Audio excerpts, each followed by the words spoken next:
अगर आप इस वीडियो पर क्लिक कर दिया तो कृपया वीडियो का पूरा देखें, चाहे 2 गुना में हो, क्योंकि मेरा मनोबल टूट गया है। वीडियो बनाते बनाते आप लोगों से विनती है, इस वीडियो को पूरा देखें। द आर्ट ऑफ पॉसिबिलिटी पुस्तक, जिसे रोसामुंड जेंडर और बेंजामिन जेंडर ने लिखा है, संभावनाओं की शक्ति और जीवन को एक नए दृष्टिकोण से देखने के लिए प्रेरित करती है। यह पुस्तक व्यक्तिगत और पेशेवर विकास के लिए उपयोगी है। इसमें 12 सिद्धांत दिए गए हैं जो जीवन को अधिक रचनात्मक और सकारात्मक तरीके से जीने में मदद करते हैं। भाग 1, इसे बनाएं, एक ब्रह्मांड की खोज करें। द आर्ट ऑफ पॉसिबिलिटी में रोसामुंड और बेंजामिन जेंडर बताते हैं कि हम अपनी दुनिया को जिस नजरिए से देखते हैं वह अक्सर हमारी सीमाओं और धारणाओं से प्रभावित होता है। यह अध्याय हमें इस बात की ओर ध्यान दिलाता है कि हमारी वास्तविकता हमारी कल्पना और मान्यताओं की उपज है। हम अक्सर अपने विचारों और अनुभवों की सीमाओं में बंध कर जीवन जीते हैं, लेकिन अगर हम अपनी सोच का दायरा बढ़ाएं और यह मानें कि दुनिया में अनगिनत संभावनाएं मौजूद हैं, तो हम अपने जीवन को पूरी तरह से नए तरीके से अनुभव कर सकते हैं। जब हम इस दृष्टिकोण को अपनाते हैं तो हम अपनी क्षमताओं को पहचानते हैं और खुद को सीमाओं से मुक्त कर लेते हैं। यह दृष्टिकोण हमें सिखाता है कि हर स्थिति में संभावनाओं की तलाश करें, किसी समस्या को अंत नहीं बल्कि एक नई शुरुआत के रूप में देखें। यह माने कि हम एक ब्रह्मांड के निर्माता हैं और हमारे विचार और क्रियाएं इस ब्रह्मांड को आकार देने में अहम भूमिका निभाते हैं। जीवन की इस नई सोच के साथ हम न केवल अपने लिए बल्कि दूसरों के लिए भी सकारात्मक बदलाव ला सकते हैं। भाग 2, अपना योगदान दें। अपना योगदान दें द आर्ट ऑफ पॉसिबिलिटी का एक महत्वपूर्ण विचार है जो हमें यह समझने के लिए प्रेरित करता है कि जीवन केवल प्रतिस्पर्धा करने या खुद को साबित करने के लिए नहीं है। इसके बजाय इसे एक ऐसे अवसर के रूप में देखा जाना चाहिए जहां हम दूसरों की भलाई के लिए और समाज में अपने हिस्से का योगदान दे सकें। इस विचार के अनुसार जब हम जीवन को मुझे क्या मिलेगा के दृष्टिकोण से नहीं बल्कि मैं क्या दे सकता हूं की भावना से देखते हैं, तो हमारा दृष्टिकोण पूरी तरह बदल जाता है। यह परिवर्तन न केवल हमारे अपने अनुभव को समृद्ध बनाता है बल्कि हमारे आसपास के लोगों के लिए भी प्रेरणा का स्रोत बनता है। रोसामुंड और बेंजामिन जेंडर बताते हैं कि योगदान का अर्थ यह नहीं है कि आप कितनी बड़ी चीजें करते हैं, बल्कि यह है कि आप अपनी योग्यता और सामर्थ्य के अनुसार कैसे सकारात्मक प्रभाव डालते हैं।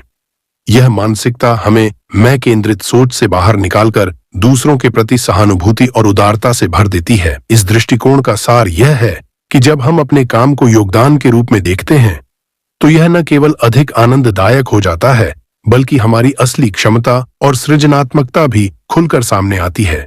योगदान देने की यह भावना व्यक्तिगत और सामूहिक सफलता की ओर मार्गदर्शन करती है। भाग 3, अपनी कहानी को बदलें। किताब में अपनी कहानी को बदलें अध्याय हमें सिखाता है कि हमारी जिंदगी का बड़ा हिस्सा उन कहानियों से बनता है जिन्हें हम अपने बारे में मानते हैं। ये कहानियां हमारे अनुभवों, मान्यताओं और धारणाओं से जुड़ी होती हैं। कभी कभी ये कहानियां हमें सीमित कर देती हैं और हमारी संभावनाओं को बाधित करती हैं। लेखक बताते हैं कि हमारी जिंदगी में घटनाओं का महत्व उतना नहीं होता जितना हम उन्हें देते हैं। हम अपने अनुभवों को जिस तरह से परिभाषित करते हैं वही हमारी वास्तविकता बन जाती है। जब हम अपनी कहानियों को बदलते हैं तो हम अपनी वास्तविकता को भी बदलने की क्षमता रखते हैं। उदाहरण के तौर पर, अगर कोई व्यक्ति यह मानता है कि वह असफल है तो वह अपनी हर असफलता को उस कहानी का हिस्सा मानकर देखेगा।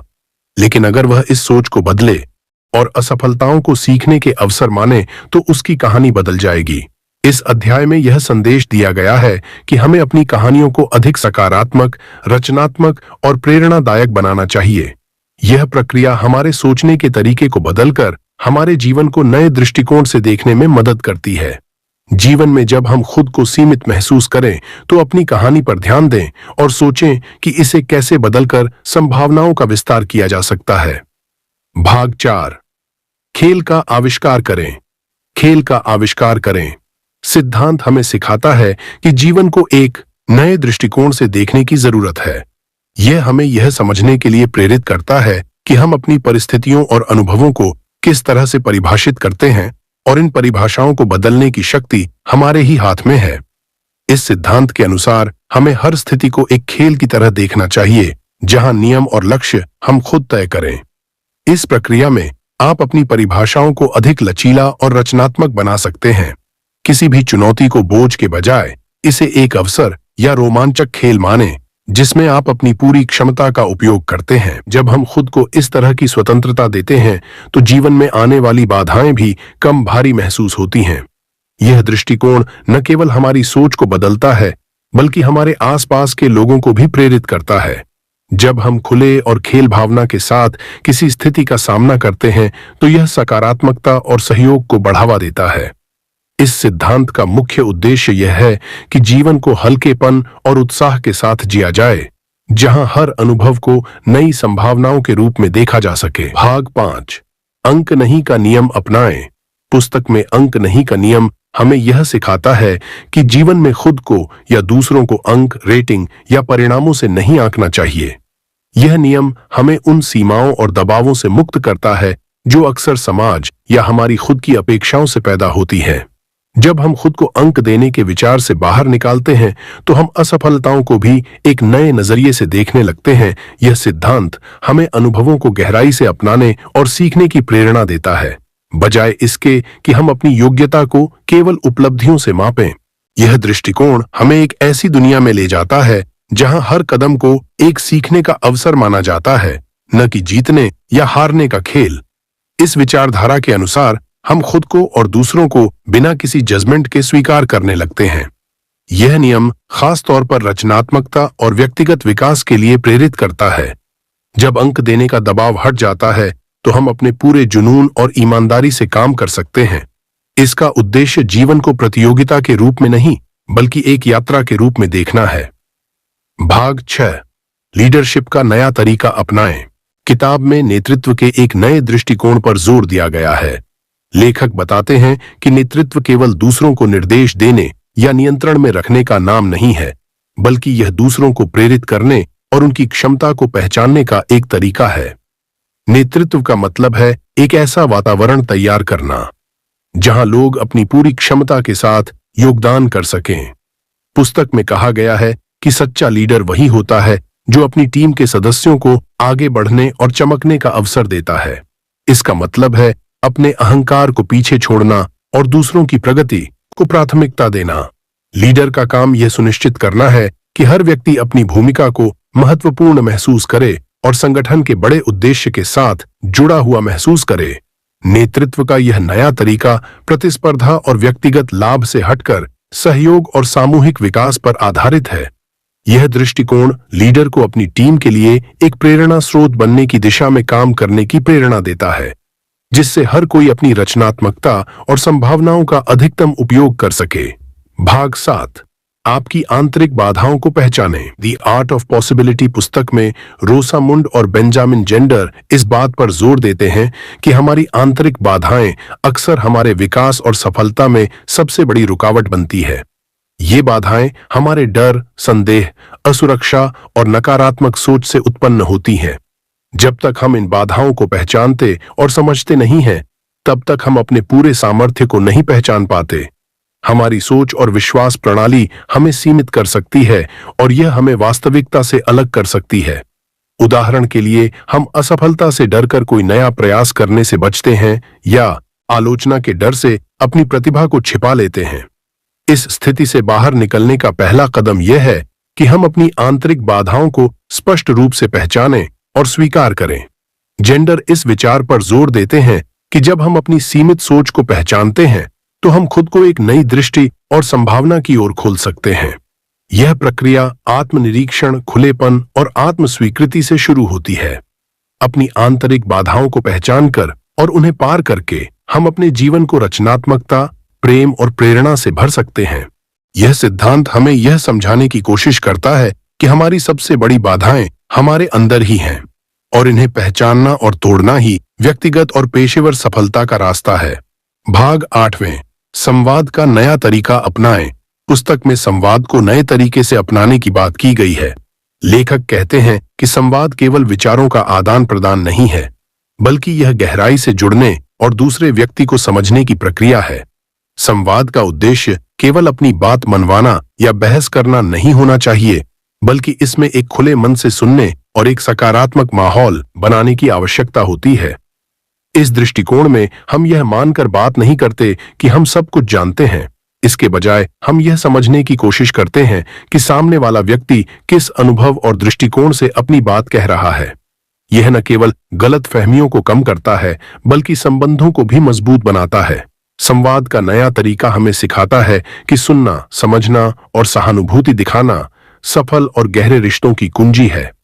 यह प्रक्रिया हमें व्यक्तिगत अहंकार से परे जाकर एक सामूहिक समझ विकसित करने में मदद करती है। संवाद को केवल तर्क वितर्क का साधन बनाने के बजाय इसे एक सहयोगात्मक प्रक्रिया माने, जिसमें दोनों पक्ष एक नई संभावना की खोज करते हैं। भाग 9, अनिश्चितता को स्वीकार करें। पुस्तक में अनिश्चितता को स्वीकारने पर जोर दिया गया है। लेखक बताते हैं कि जीवन में अनिश्चितता एक स्वाभाविक तत्व है जिसे नकारने के बजाय अपनाना चाहिए। जब हम भविष्य के बारे में अधिक सोचते हैं या हर चीज को नियंत्रण में रखने की कोशिश करते हैं तो यह हमें तनाव और असुरक्षा की ओर ले जाता है। अनिश्चितता को अपनाने का मतलब है अपने डर और संदेह के बावजूद कदम बढ़ाना। ये हमें नई संभावनाओं की ओर ले जाता है। जब हम यह स्वीकार कर लेते हैं कि हर चीज को जानना या नियंत्रित करना आवश्यक नहीं है, तो हम अपने आसपास की संभावनाओं को बेहतर तरीके से देख पाते हैं।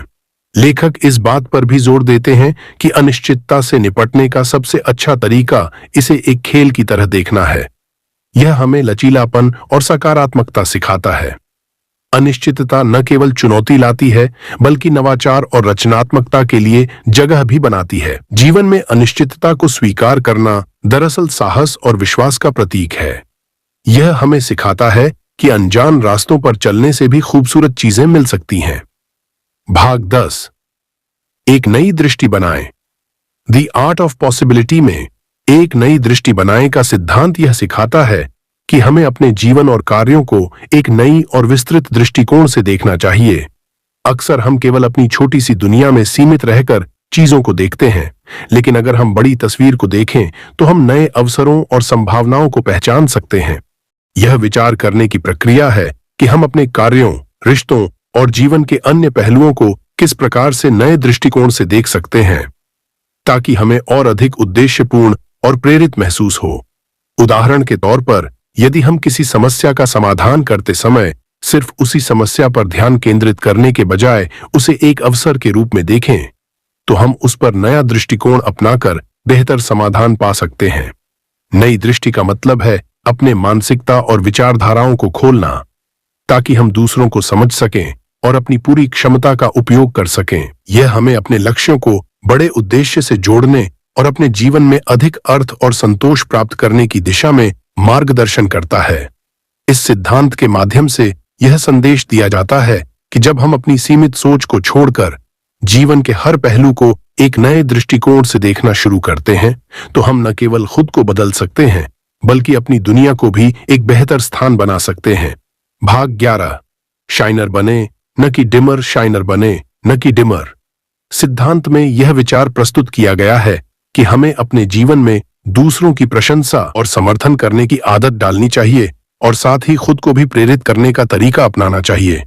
जब हम दूसरों की सफलता और अच्छाई को पहचानते हैं तो न केवल उनका आत्मविश्वास बढ़ता है बल्कि हमारे अपने व्यक्तित्व में भी चमक आती है।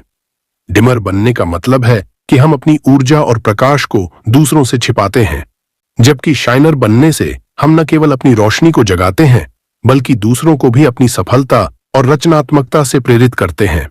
इस सिद्धांत का मुख्य उद्देश्य है कि हम अपने जीवन में सकारात्मक ऊर्जा फैलाएं, जिससे न केवल हमें बल्कि हमारे आसपास के लोगों को भी लाभ हो।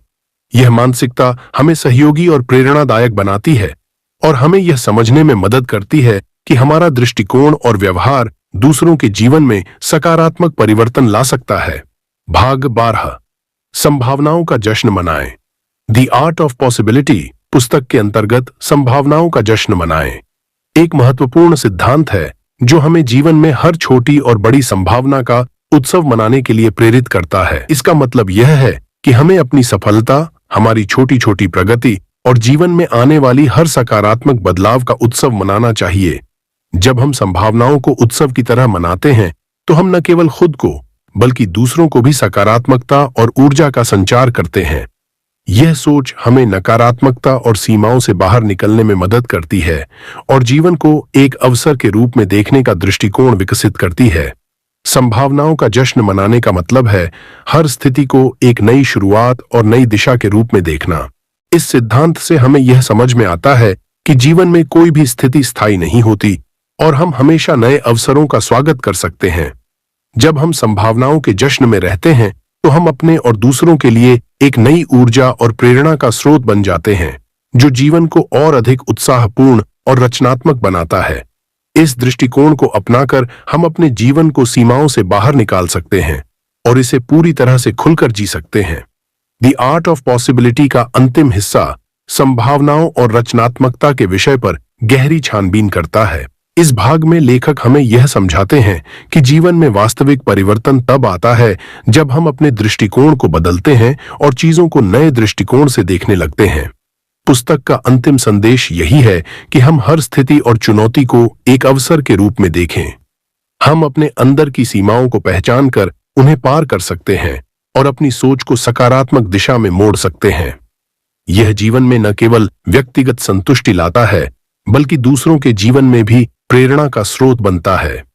इस खंड में विशेष रूप से यह बात भी साझा की गई है कि एक व्यक्ति का दृष्टिकोण दूसरों के जीवन को प्रभावित करने में सक्षम होता है, और जब हम अपने आंतरिक संभावनाओं पर विश्वास करते हैं तो हम पूरी दुनिया के लिए एक नई संभावना का निर्माण कर सकते हैं। अंततः यह पुस्तक हमें यह समझाती है कि रचनात्मकता और संभावना जीवन के हर पहलू में समाहित है। बस हमें उसे पहचानने और उसे अपने जीवन का हिस्सा बनाने की आवश्यकता है।